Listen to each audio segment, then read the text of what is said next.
V dnešnej epizóde vás prevedieme príbehom, ktorý poznačil rodinu žijúcu v Banskej Štiavnici. Príbeh je o dvoch zosnulých ľuďoch, ktorých si dodnes nevedia nájsť svoj kľud.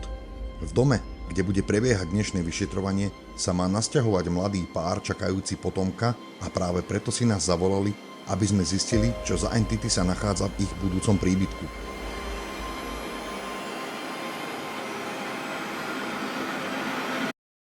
Podľa ich výpovedí by malo ísť o pána Eduarda, ktorý mal drevenú nohu, a jeho ženu Olgu. Pani Olga vraj istú dobu zahýbala svojmu manželovi.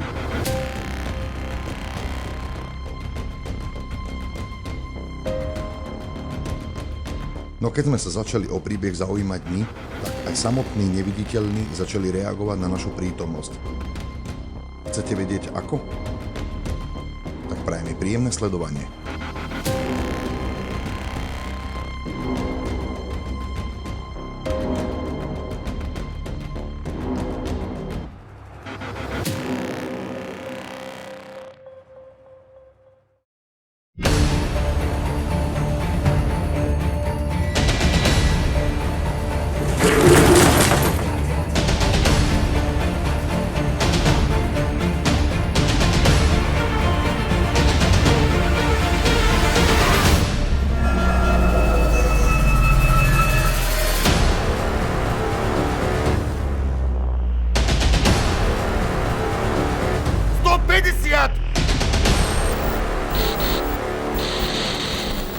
Ahoj, Paťka. Ahoj. Ďakujeme za pozvanie.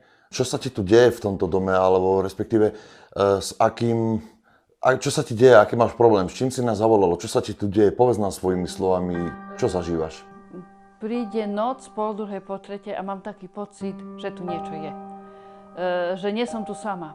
Čo si myslíš, že čo to spôsobuje? Čím to môže byť? Čo to vyvoláva, tieto pocity? Myslím si, že tu je nejaká energia. Energia zlá alebo energia dobrá? Mám taký pocit, že zlá. Spomínala si, že sú tu nejaké svetelné anomálie. Áno. Aké boli farby? Bledé.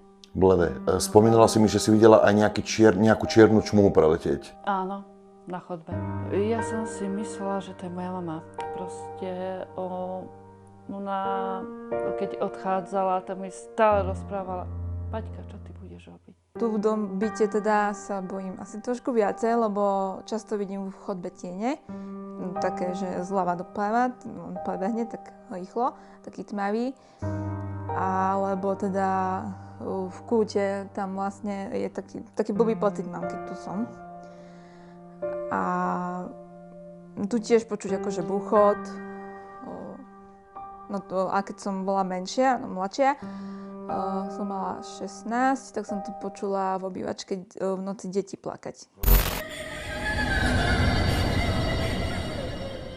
Ako povedala priateľka, tak tam ako sú dvere, tak normálne sme sedeli, pozerali sme nejaký film a sprava doľava sa myhla, tak a presne ona to opísala, presne taká veľká, mohutná ako chlapská postava. Len negatívna energia, nič iné. Ja pochybujem, že by to bol nejaký človek, čo tu bola, kedy žil. Skôr niečo temnejšie mi to prišlo. Lebo aj musím povedať, koľkokrát som aj priateľke hovoril, až idem domov a vrajím jej, že ja taký unavený chodím z tohto bytu koľkokrát. A neviem si to vysvetliť. Nie vždy, ale tu sme spravili v rýchlosti rituál bielej mágie na odstránenie negatívnej energie. Nie ste vítaní v týchto priestoroch. Nemáš právo tu byť. Opustiť tieto priestory. Oj. Rakovina mi napísal. Aha. Mama.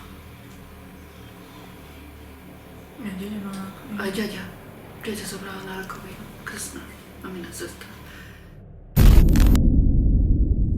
Aplikáciu, ktorú z času na čas použijeme, vyberie občas náhodné slová, ale tentokrát sa nemýlila, pretože na rakovinu zomreli niektorí členovia Patinej rodiny.